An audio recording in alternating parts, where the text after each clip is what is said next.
प्रधानमंत्री से मैंने कहा 750 किसान मर गए, प्रधानमंत्री का मुझे क्या फर्क पड़ता है। उसके बाद प्रधानमंत्री उसको वापस ले लेते हैं। तो किसान बिल भी मास्टर स्ट्रोक था, वापस लेना भी मास्टर स्ट्रोक था, नोटबंदी भी मास्टर स्ट्रोक थी, वापस लेना भी मास्टर स्ट्रोक है। ये कौन से गिरवी दिमाग रख के लोग बात करते हैं। मेरा अपना मानना है एक चीज सरकार ने अच्छी करी और उसमें इनको 100 में से 100 अंक मिलने चाहिए।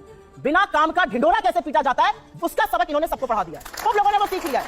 बिना रत्ती भर का काम मत करो और ऐसा ढिंडोरा पीटो कि लगे बाजी वाह। वो इन्होंने अच्छा किया, इन्होंने सबको सिखाया है। काम के नाम पर, उपलब्धियों के नाम पर इनका रिकॉर्ड 9 साल का नील बटा सन्नाटा है। मैं उत्तर प्रदेश से आती हूं, 0/0 है। सुधांशु जी, आप मुझे लगता है ये उत्तर प्रदेश में 0/0 अपनी पार्टी के परफॉर्मेंस के लिए बोल गई भावावेश। अरे आपकी उपलब्धियों क्या बोल रहे हो, कहा है इतना घबरा गए। आपकी उपलब्धियों अभी देखिए क्या निकल गया 45 साल की सपने कई रहा था निकल गया 1978 होते हैं ना 45 साल देखिएगा जाके क्या क्या महंगाई रेट ऑफ ग्रोथ क्या थी 2% 1.8% महंगाई 12% 13% बेरोजगारी और सुनिए देखिए अबे हंसी वाली बात चाहते हैं लेकिन आपको भी पता है झूठ बोल रहे हैं। झूठ बोल रहे हैं। अरे भाई अपना मोबाइल खोलिए अभी मैं कहता हूं और देखिए 70 से लेकर आज तक कितने बार मोबाइल और सुनिए इतना नहीं 1978 में 1994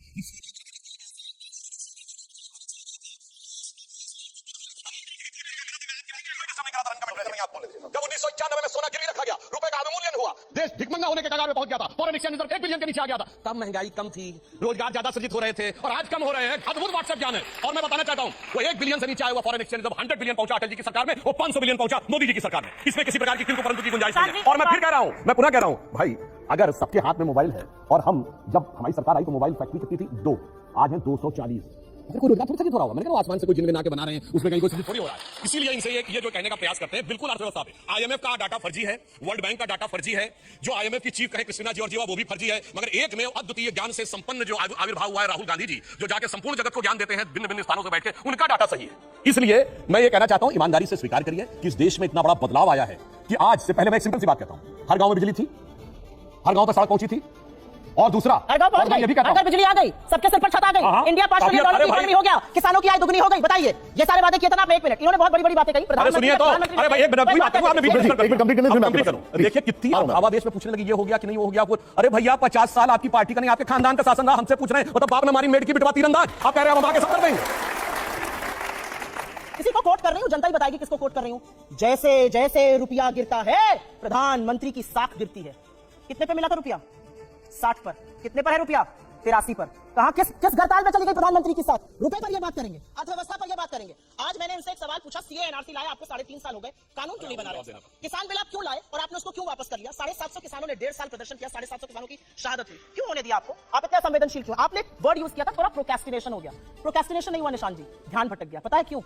क्योंकि जो प्रधानमंत्री कहते थे ना खाऊंगा ना खाने दूंगा, उसका आधा लोग नहीं सुन पाए थे। कहते थे मित्रों ना खाऊंगा ना खाने दूंगा क्योंकि सब कुछ अडानी को खिला दूंगा, इसलिए वो सुन नहीं पाए थे लोग आधा मिस कर गए। अडानी के लिए प्रधानमंत्री ने अपनी लोक लाज, अपनी प्रतिष्ठा, अपनी पूरी सरकार, और कभी कभी अगर कान बंद करके इन लोगों को सुनिए तो लगता है भाजपा के प्रवक्ता है कि अडानी के प्रवक्ता है। अडानी के बचाव में सारी सरकार कूदी पड़ी है। तो ये सवाल है और इन सवालों का जवाब मैं सुधांशु जी आपसे रिएक्शन ले रहा हूं। 1 मिनट, मैं बताइए क्या किससे सवाल है आपका? अरे प्रधानमंत्री ने बहुत जवाब तो दे दो, उसके बाद दे दीजिए। गांव में पहले गैस की नहीं थी, घर में औरतें जब वो खाना बनाएंगी तो उनकी आंखों से आंसू आएगा, उनको धुआं लगेगा। लेकिन आज देखिए प्रधानमंत्री ने उज्ज्वला गैस योजना, हर गांव में हर घर में बिल्कुल ऐसे जगह भी मिल रही है। महिलाएं इतनी खुश है, इतनी सशक्त है, अपने परिवार को पाल रही है, बीमार कम हो रही है, उनकी हेल्थ की। सवाल क्या है आपका? मेरा सवाल है कि इन्होंने कहा कि नहीं किया है, कुछ काम नहीं किया है, बहुत काम किया धरातल पे हमारे प्रधानमंत्री जी ने। ठीक है, आप यानी बहुत किसी का कोई सवाल है, सवाल बताइए। 1 मिनट ओके। उन्होंने प्रधानमंत्री आवास योजना की बात की। बंगाल चुनाव में लक्ष्मी देवी उस समाज से आती हैं जो प्रभु श्री राम को नदी पार कराया था। उस विधवा लक्ष्मी देवी को आज तक मकान नहीं मिला। दूसरी बात, कश्मीरी पंडितों के नाम पर फिल्म बनाया, कश्मीरी पंडितों को वेतन नहीं मिल रहा है, उनके घर पर बुलडोजर चल रहे हैं। ठीक है,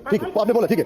सुधांशु जी ये दोनों ये सवाल का जवाब और सुप्रिया जी का जवाब। देखिए उन्होंने जो कहा बंगाल में केंद्र सरकार की तमाम योजनाएं लागू नहीं, यही तो समस्या जो आपने बंगाल का उदाहरण बताया। दूसरा जो आपने कहा कश्मीरी पंडितों को, तो राज्य मंत्री ने बताया था कि अभी तक कश्मीरी पंडितों को 6000 ही जॉब मिल पाए हैं और सरकार उसको और आगे बढ़ने के लिए चल रही, परंतु इतना जरूर है कि अब किसी की यह औकात नहीं है कि घाटी में ये लिख दे कि छोड़ के चले जाओ और यहां छोड़ के चले आओ। अब वो दौर बदल गया। मैं दूसरी बात कहना चाहता हूं, इन्होंने कहा रुपया गिर रहा है। नहीं मैडम किस जमाने में आप अटक गई? अरे अब रुपए में ट्रेड हो रहा है रूबल के साथ।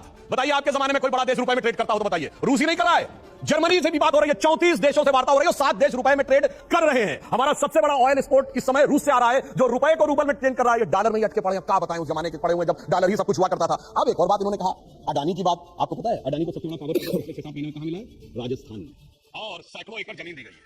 क्यों दी गई है अब आप बताइए? सबसे बड़ा माइंस का प्रोजेक्ट कहां मिला? और जानते कितने? 60,000 करोड़ रुपए का प्रोजेक्ट मिला है। सबसे बड़ा माइंस का प्रोजेक्ट कहां मिला है? छत्तीसगढ़, 11,000 करोड़ रुपए का माइंस पे दे दी गई है। आप सुनिए, महाविकास अघाड़ी सरकार तो चली गई, कोई बात नहीं। पोर्ट का प्रोजेक्ट सबसे बड़ा कहां मिला है? केरल में, वो भी अडानी को दिया है। तो मैं पूछना चाहता हूं, अगर आपको लगता है कि सब कुछ गलत है, और अभी तो कोर्ट ने भी बोल दिया, सेबी ने भी बोल दिया कि क्या सही गलत है, फिर भी आपको लगता है गलत है, तो अपने राज्य सरकार से कहिए हटाएं। क्यों अशोक गहलोत उनके बगल में बैठे हुए थे? क्यों? यही तो बात है, यहां आके चिल्लाना है और धीरे से इन्वेस्टमेंट अपने राज्य में लाना है। ये दोहरा चरित्र जो है, उसी कारण से सारी की सारी समस्या हो रही है। और एक और बात कह दूं, कांग्रेस को हमेशा परेशानी भारतीय कंपनियों से रही है। एक बार कभी बताएं किसी विदेशी कंपनी के खिलाफ इन्होंने कोई मोर्चा खोला? विदेशी कंपनी के डिफेंस में जब कांग्रेस की पहली सरकार गई देश से, तो कोका कोला को हमने बाहर किया था, जब जनता पार्टी सरकार। आप बताइए, ये यूनियन कार्बाइड, भोपाल गैस त्रासदी, उसके विदेशी कंपनी थी, उसका एंडरसन को जहाज में, फिर विदेशी कंपनी आई, बोफोर्स, उसका बचाव किया, फिर विदेशी कंपनी आई हॉविट्जर, उसका बचाव किया, फिर विदेशी कंपनी आई अगस्ता वेस्टलैंड, उसका बचाव किया, फिर चाहे वो विदेशी बीबीसी हो या हिंडनबर्ग हो, हमेशा विदेशी के साथ खड़े। मुझे इसका जवाब चाहिए कि हर बार किसी विदेशी कंपनी के ही आप पक्ष में खड़े नजर आते हैं, ऐसा क्यों?